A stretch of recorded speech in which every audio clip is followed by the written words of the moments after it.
So Crazy Mocha is one of the places where I come to meet with Pastor Matt for meetings about church stuff and my growth, my personal growth.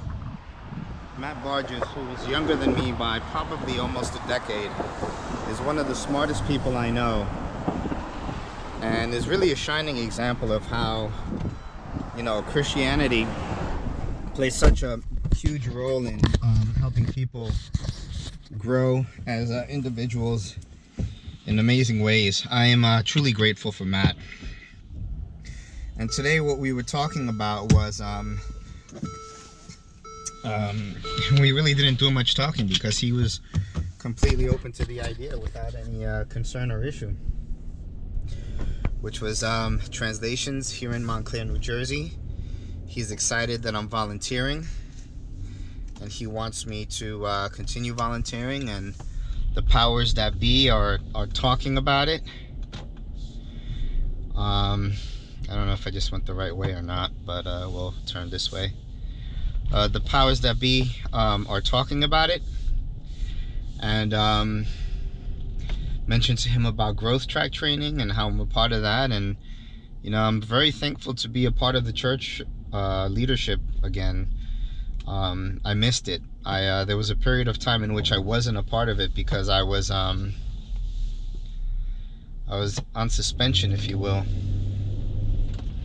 because whatchamacallit, I was a little bit rough with some people. It wasn't intentional. I wasn't trying to hurt people's feelings, but inevitably what happened was, hold on, I don't know where the hell I am right now. I don't know if I got to turn or what. Let's go this way, see what happens. What happened was that when City Hope was done away with, well, City Hope wasn't done away with. I'm trying to figure out where I'm going. That's why I'm stuttering. What the hell? What's wrong with my thing?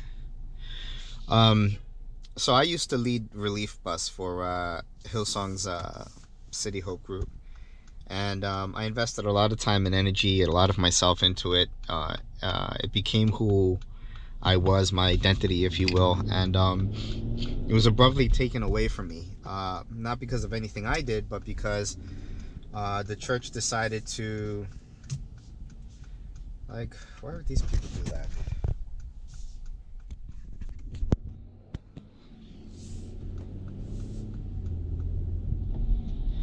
So as I was saying, the church, which is coming up on our right over here, the church put a pause on all ministries City Hope related because it had grown so much that they kind of lost control of certain things.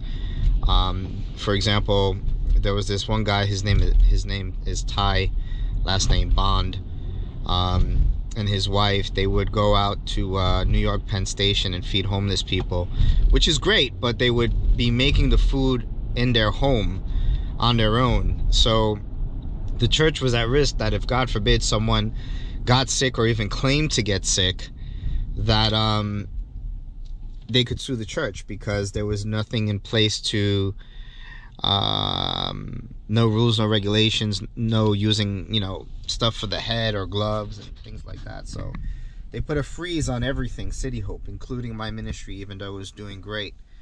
Then at the same time, InfoBar, which I was leading, was being done away with. I worked a long time to become a part of the InfoBar leadership. And it was being done away with because they were replacing it with something called Welcome Lounge, which, by the way, is no longer in place. And then finally, Wednesday night host. I was leading Wednesday night hosts. I waited a very long time to become a leader of that, and it was being done away with as well. So everything that I had worked towards was just taken away from me, all within a 1-week period, and I took it very hard, and I didn't respond correctly. I was harsh.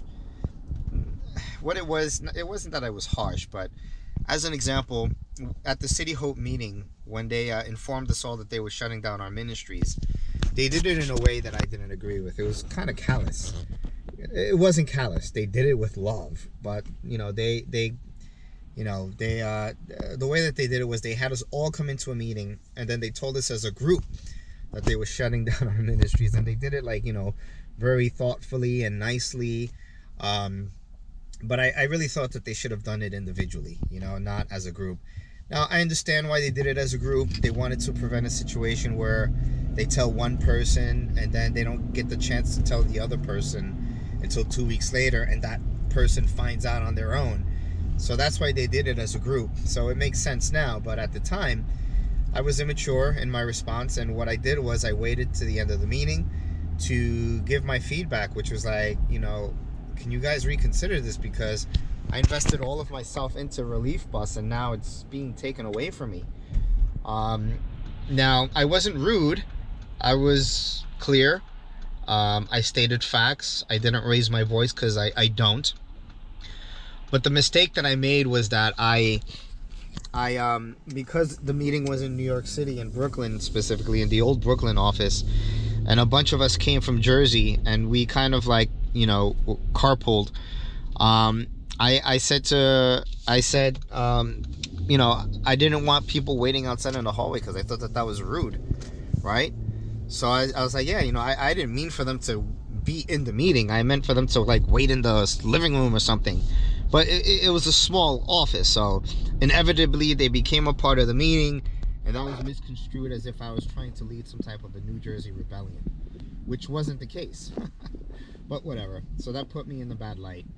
Then on top of that, when the exchange, Wednesday night exchange, was host service, the position was taken away from me.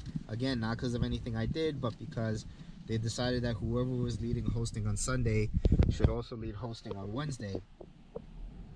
I made the mistake of trusting this girl called Maxine, who was the leader of Wednesday night service, inventing to her and expressing my anger, because I expressed my anger.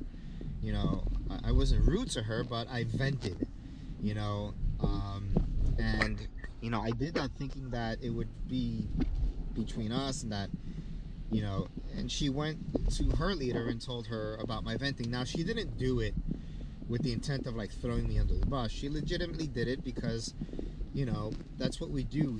We in order to make sure that everyone's okay, you know, her intent was really to be like, hey, you know, Mike is kind of feeling hurt. That was it. She wasn't trying to like, you know, hurt me in any way. But that got back to Matt, and so now 2 instances in which I act out angrily, or assertively, I should say. So Matt kind of, you know, put me on pause for a little bit, just to like kind of recap, and, you know, and before letting me join City Hope, which is what I wanted to be a part of.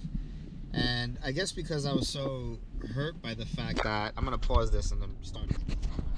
I guess because I was hurt by the fact that I had lost everything, 3 different ministries, I acted immaturely, and I kind of just stepped away. You know, at the same time I started Harvard, so Harvard replaced a lot of my energy, time, and focus. So I stepped away from the church a little bit, stepped away from leadership, because I was upset. It wasn't really the right response. It was an immature response on my part. So, but even so, Matt, you know, continued meeting with me periodically whenever I would request it. And, you know, I wanted to be a part of City Hope, but Matt wanted me to first be a part of a team on a proactive basis where I'm going actively, and at the same time going to services actively, because he wanted to make sure that I was spiritually being nourished, that I wasn't just serving, but that I was also going to service and listening to sermons, and you know, getting spiritually fulfilled. And he was right for doing that.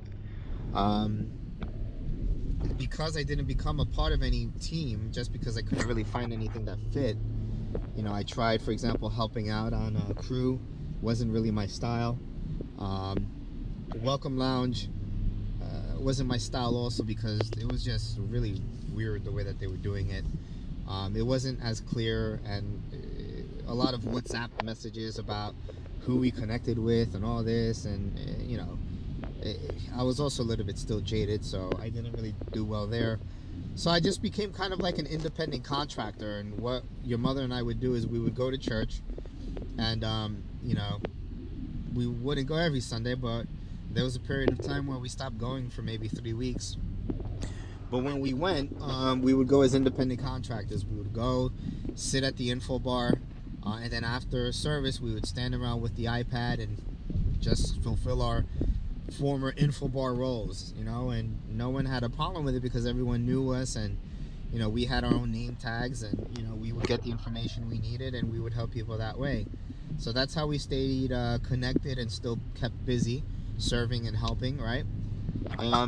And then from there, now, you know, with Growth Track, which you've seen the prior video, hopefully, now my wife and I, or your mother and I, are part of the Growth Track team, which will be training future Connect Group leaders and training future volunteers in New Jersey.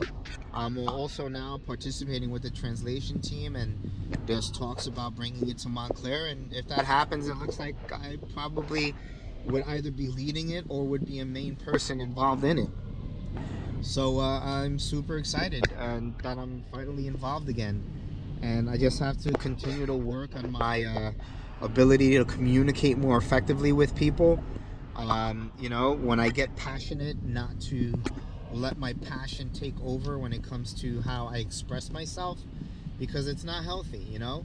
It's good to be excited, but you also got to know how to balance the communication of your excitement, so that, because a lot of people don't have the same energy level that we may have, meaning me and yourself, my children, you know, and because of the energy level we have, when we approach someone, they might see it as like an aggressive act because they're so used to being passively assertive or just very quiet in their ways, and that's not their fault. But we just need to know how to adapt and, you know, be firm and assertive, but at the same time be calm and peaceful in our approach, and smile a lot, you know, going back to the whole nice mic, you know.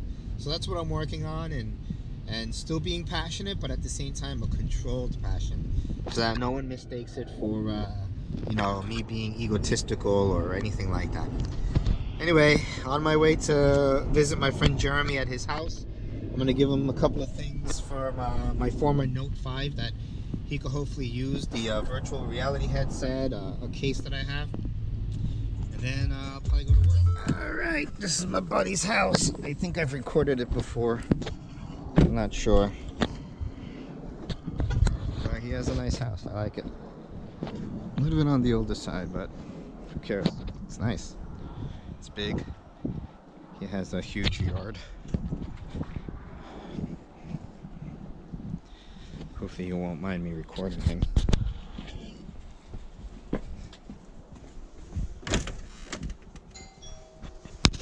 Yo! What's up, motherfucker? You sleeping? Damn, bro, I could have been a robber with this door unlocked. I love that view though, man. That's beautiful, bro. With the fucking pool table. You have a nice house, man. I'm jelly. No, not you, just your... Holy shit. This is hilarious. My boy Jeremy just got this for me. Oh, man, this is... Sitting in my friend's apartment really makes me appreciate the idea of having a house. I mean, not in his apartment, in his house. I mean, he has a nice house. I mean, you see it in the video. It really has me thinking, you know. I'll tell you, kids, I made some poor decisions financially in the past, which is why we don't have a house yet. Part of it is because, you know, your mom doesn't really make a lot of money, so I'm the one who makes the majority of the money. I mean, your mom is good at saving, but she doesn't make enough to save anything substantial that we could use per se towards a down payment in a house. And me, on the other hand, I make good money, but I spend it so fast that, you know, I don't have anything saved up. But that's starting to change. Oh, the road is closed ahead, damn it. That's starting to change. Let me see where to go. I'm gonna go to the left. That's starting to change because this fucking thing, god damn it. I don't know why my stupid watch keeps keeps freaking turning on. In either event, it's starting to change because I'm focusing on saving money now. I've eliminated a lot of my monthly costs. I used to have monthly costs in the amount of like, you know, $5,500 a month. Now I have it down to about $3,500 a month. So with that extra savings, I'm able to start hopefully putting money away, which is the game plan. What are you doing? There's no stop sign. Why are you stopping?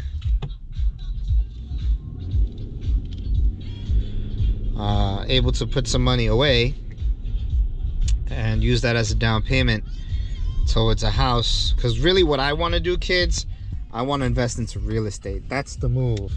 That's the way to go. That's how you really make long-lasting money, not just for yourself but for your kids in the future, you know. So that's really what I want to focus on. And Jeremy gave me a good idea, which is maybe max out on my 401k contributions, make sure that the firm is matching as much as possible, and whatchamacallit, build it up to, let's say, like 100,000. And then once I do that, let me pass this guy, he's taking forever. Once I do that, then I can, whatchamacallit, take out a loan from my 401k in the amount of about 50,000 or so. And there goes the stupid thing again. Shut up. Stupid watch keeps answering. I'm not talking to you, watch. And then after that, be able to use that money as a down payment towards a property. What I want to do property wise is it's called rehabs. So you buy a property that's in distress and that needs some tender loving care, and you either, you know, fix it up and flip it, meaning that you sell it for a profit, or you rent it out. I'm not sure which one I want to do. I'll tell you this much, it's probably going to be a combination of the two. Yeah, that's the move. That's my next money focus. So I'll let you know my progress through these videos. All right, kids, I came into work today for maybe an hour and a half. Arrived at 2:45. Did one conference call to bring about 200,000 into my book of business. Did paperwork to be able to add another 200 in the next couple of days once the account's open. What else did I do? Yeah, and then left at 4:54. So you figure what, I worked 2 hours and a half, less than that. And now I'm on my way to get a foot massage and a neck massage because my right shoulder is killing me. I think it's actually because of the massages, because one of the massages I got, they were a little bit too rough on my right shoulder. So I might have to go for my pain management injections, and I'm actually thinking of scheduling that. Yeah, so what else did I want to say? Oh yeah, so do good in school, preferably get a job in sales, because jobs in sales usually will help you. And I don't mean like Foot Locker or Macy's or some department store. I mean a job where you're a seller, you know, like me. I sell stuff in a bank.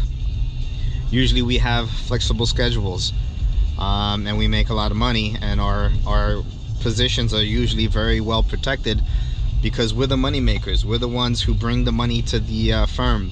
So as long as we're doing a good job at it, we're pretty solid.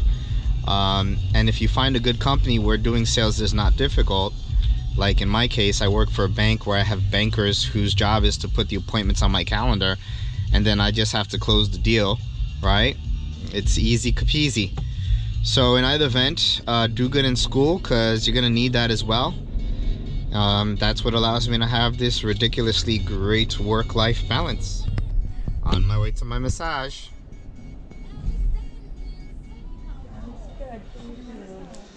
I'm done with my massage, and now I'm heading home to eat. Wanted to take mommy out to Lenona in Little Italy, but unfortunately you guys are already eating, so it's no go. Macy's will be the end of me. Found a nice tie for $19.99. But $19 or $20. Not a big deal, I think. Now I'm on my way home. Alright, well, just ate at home. And now I'm going to head to Starbucks to type this paper. Or finish this paper, I should say. I wasn't going to go originally, but I ate a lot of food. So I prefer to stand when I eat a lot, and Starbucks has a table where I can stand and type, so that's where I'm gonna go. Plus, it's good to get away a little bit for work and homework, because I don't get work done when I'm home. I get distracted by the TV, laying in bed, my kids, so it's good that I step out.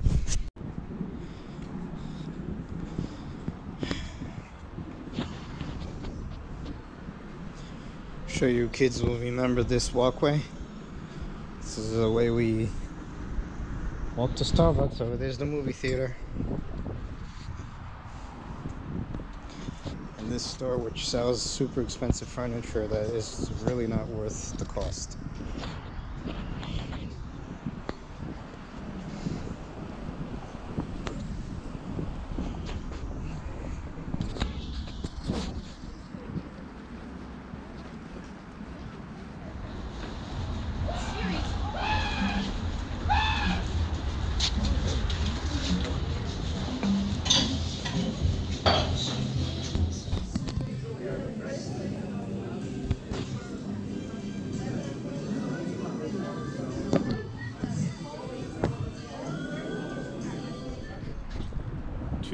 Hours later, finished my paper, which I did 90% of the work beforehand.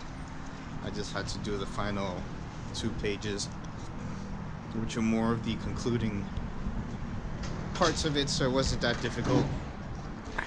Now I'm heading home to take a dump and hold my wife in my arms. Then hopefully I'll sleep early enough, because I just had some coffee, because tomorrow morning is an important day. Tomorrow I'll be going to the Harvard Club of New York City. For the first time I'll be going as an actual Harvard student, and to legitimately having access to it vis-a-vis an event that I'm going to for the Harvard Extension Alumni Association. So I'm super excited about that. Yeah.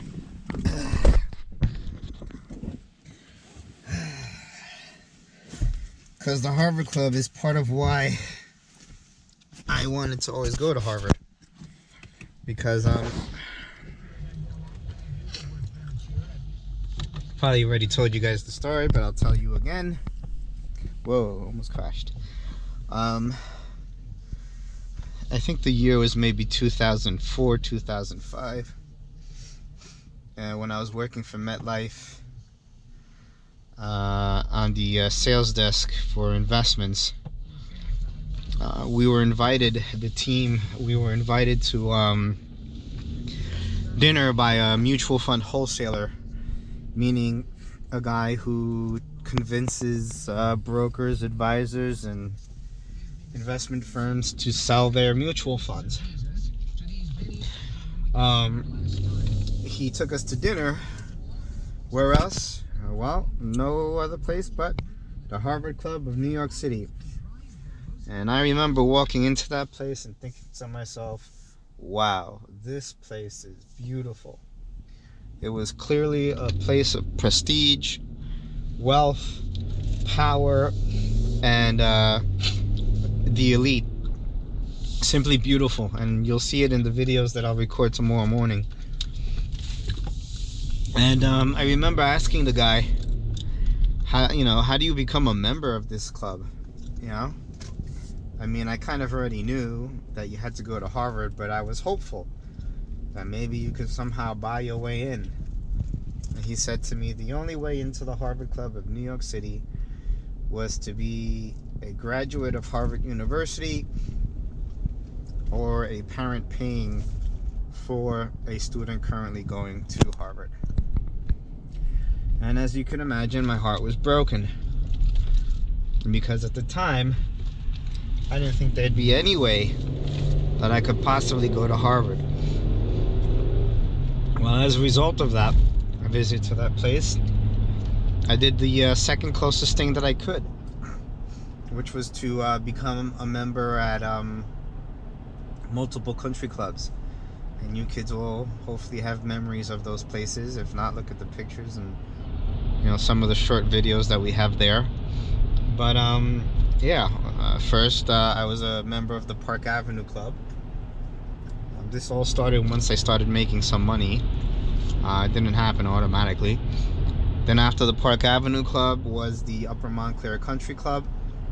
And then after the Upper Montclair Country Club was the North Jersey Country Club, which was the most prestigious country club that I think we have become a part of, with the exception of Harvard, of course. All of these clubs you had to gain entrance into, but it wasn't, by going to school. You just had to know the right people, or, be introduced to the right people. Sometimes the club would help you do it, and be willing to pay money for it. That was it. And you had to go through an approval process, blah blah blah. But pretty much anyone who had the money and didn't act stupid or crazy got in. And as long as you got vetted by at least 2 members. So certainly a complicated process, but doable. And so I became a part of those clubs until Harvard became a reality for me. And now I've quit those clubs. It's been over a year now since we've been a member of any country club. And I refuse to be a member of any country club until it's the Harvard Club. And tomorrow morning will be my first time going to the Harvard Club of New York City, not yet as a member, but at the very least as a student of Harvard University in his own right, going to the Harvard Club, attending a Harvard event.